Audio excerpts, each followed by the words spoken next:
Hello there, welcome back to Simon's Shed. It's been a little while.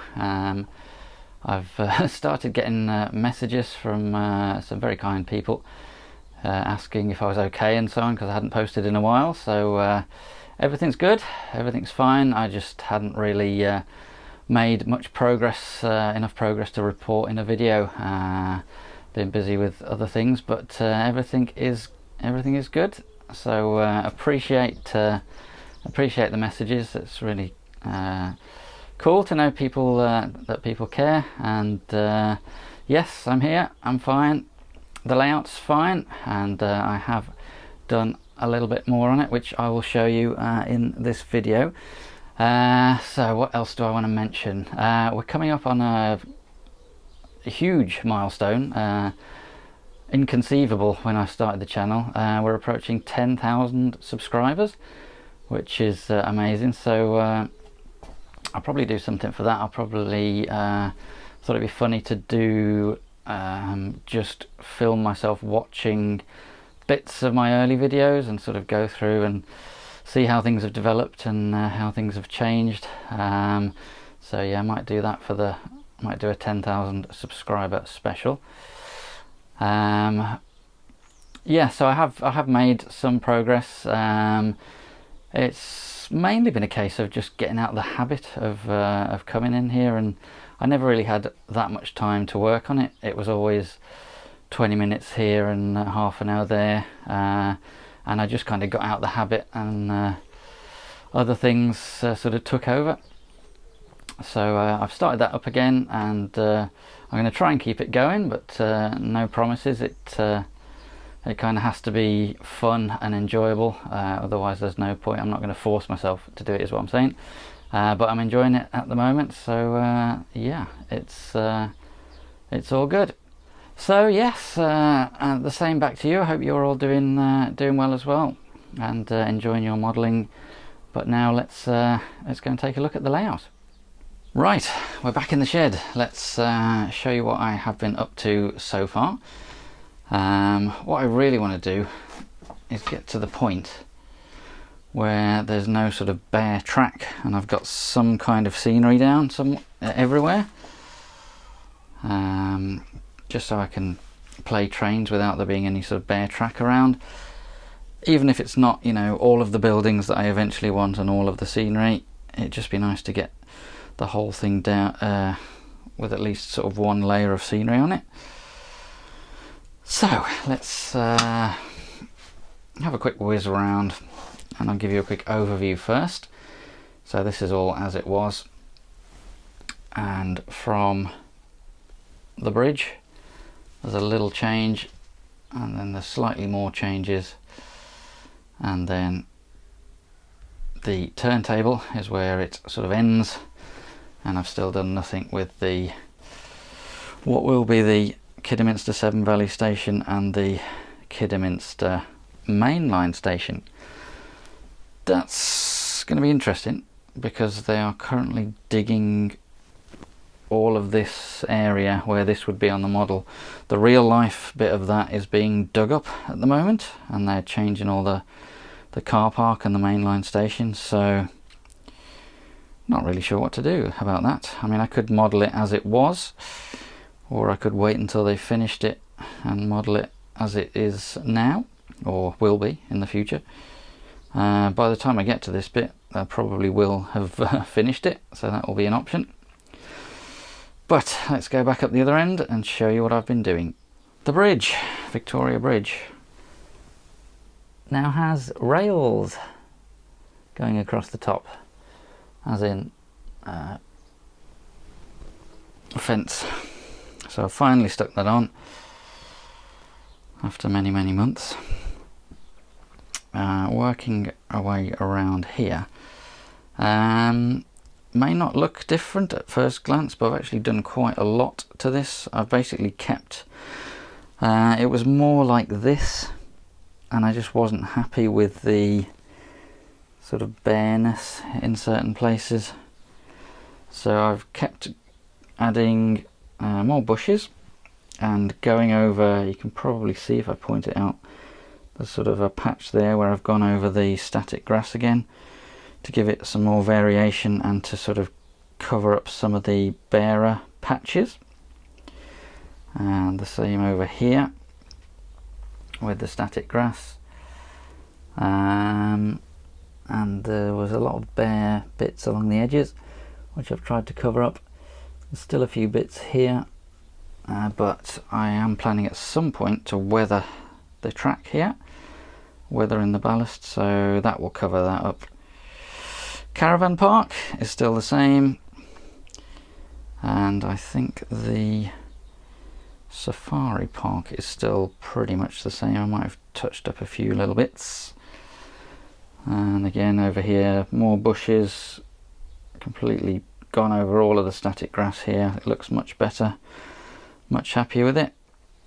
The poppy field now has a sort of divider here to sort of separate it off from this bit, and more bushes added to it, because I've got a back scene on this bit now. So this is where it comes around the corner out of the Severn Valley into heading towards Kidderminster, and it goes from sort of countryside into more sort of urban setting. So this is just an image I found on Google Images after much searching, and it's actually two copies of exactly the same image. It just I sort of cut out the middle bit of this bit and used the top bit of this one to try and make it less obvious that it's the same image, and you can't really tell, I don't think. It's not obvious where it repeats, but this keeps falling over. I keep straightening it up. So yeah, stuck the back scene on there. That's been sprayed with matte varnish to protect it, and I'm pleased with how that's turned out. Again, much more static grass at the back there, because it just looked weird before. It was just, you could see the sort of green paint underneath, so that's better. And started sticking some trees to sort of hide this scenic break here where the trains will disappear behind there. And there's probably lots of spiders. Could do with a hoover back here, but yeah, that goes off and loops round. And I've done a lot more on the allotments, so pretty much all of this is reused from my old layout, Boddenham Woods. Long-time viewers will hopefully remember that.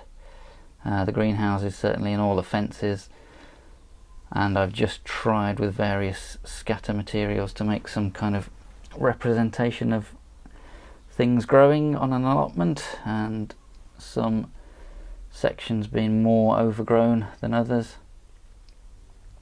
And I've left a little gap where people can actually come in, because I did fence it all off originally and then thought, hang on, how's anybody going to get into this? So we've got a little path along the back there, and the sections off. There is a real allotments in this kind of area in real life. It's much bigger than that, but obviously modeller's license, we've got to limit it at some point. So that is that bit. So moving down to what I was showing you last time, I believe I just put the DCC chip in the turntable and cut the hole out, enlarged the hole so it would fit. I've now made a little bit more progress. I kind of abandoned this a little bit and went back up here to give myself something different to do, but I have wired in and glued down this bit of track, and this was already wired in, but it's now glued down and fixed permanently to the turntable. Obviously the turntable is now in place and glued down. This bit of track is wired but not fixed down yet.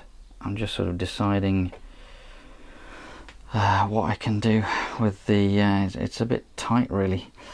Ideally I'd like this to be going into here, but I think the turn's going to be a bit tight, so again I think modeller's license is going to come into play, and this road will just go behind the diesel depot. And next, I'm just sort of pondering, I'm just looking at Google Maps in terms of what's there. There's a sort of concretey bit behind the diesel depot, and then it obviously goes into more sort of countryside and the allotment, so I've got to figure out what to do there. I think I meant to snip this bit of track off once I figured out the proper size, but I never got around to that, and now I've ballasted it and stuck it all down, and it's there. So I just popped a loco there to sort of give me an idea. I'll probably snip it off there, and we'll have this side as more greenery, and then we'll start the sort of concrete area sort of from here and sort of curve it round there, I guess. Obviously there's a gap to fill in here, so there are some tracks behind the diesel depot which I need to put in, which will mean, I don't know if you can tell on the video, but this isn't very flat, so I might have to stick some board. Might have to cut this out maybe and stick some board across there. So that's what I've done, and as I say, what I'm thinking of doing next is this sort of yard area, perhaps some more back scenes along there. This is house backs as well, and we'll have sort of greenery along this bit, and I've got, you can see the ballasting ends here, so this all needs ballasting, and yeah, everything down there needs ballasting as well. I don't like ballasting, so I've been putting that off, but yeah, this bit seems to be the bit between the Severn Valley track and the mainline track, seems to be a little bit grassy and a little bit overgrown, and then it seems to be sort of ballast here, and then greenery here, and sort of trees and house backs, as I said. So that's the plan for the next bit.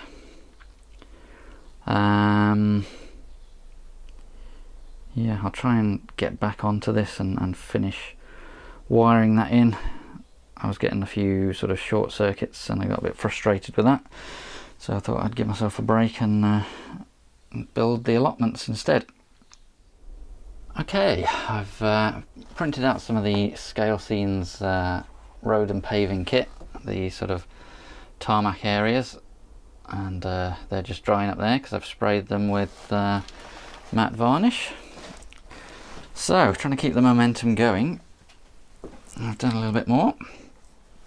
We've now got a surface across here that I'm going to cover with that tarmac sheet to make that sort of yard area over there, and we've got some more house backs over there, which is good, nice and small, so it gives a bit of the effect of distance. And I'm just about to run out of static grass, unfortunately, so I'll finish this bit off. It's a little bit awkward, but let's do this bit of static grass and then see what else we can do.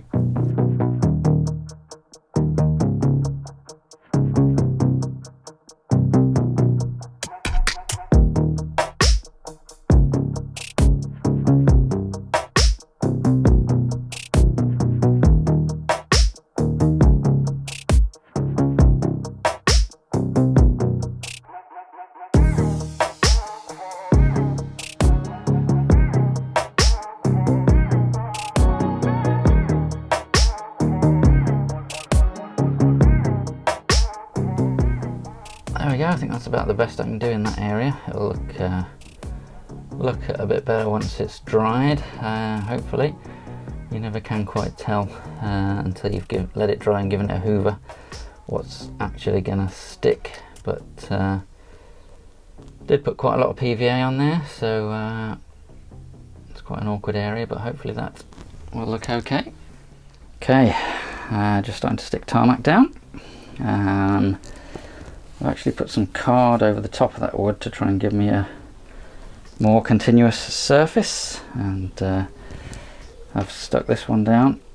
Now I've deliberately left the edges a little bit loose, and I'll show you what I'm going to try and do to blend those two together.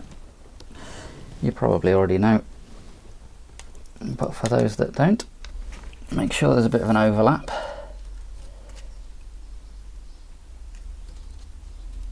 On the join. Get all that down, and then if you cut where the overlap is,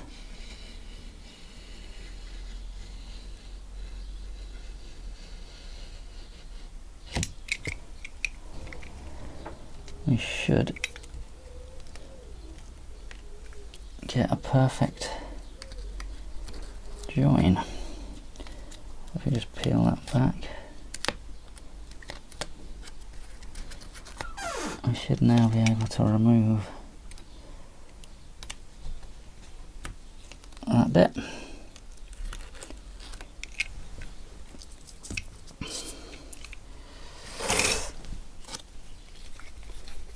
And just to make sure, let's give it a little bit more glue. And that should now be a perfect join. Over it there.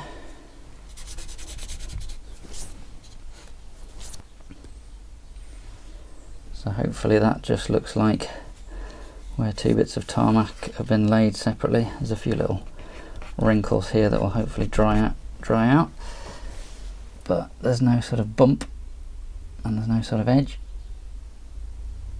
A simple little thing that just improves the way it looks. So I'm going to need some more tarmac, and I'm running out of time for today, so I've got this stuck down, so that will be the sort of yard area. That's still drying, and what I'm going to do is keep on moving down this way and add in bits of scenery, try and keep this going, as I said at the start, and hopefully it won't be as long until the next video. In the meantime, thanks very much for watching, and I'll see you soon.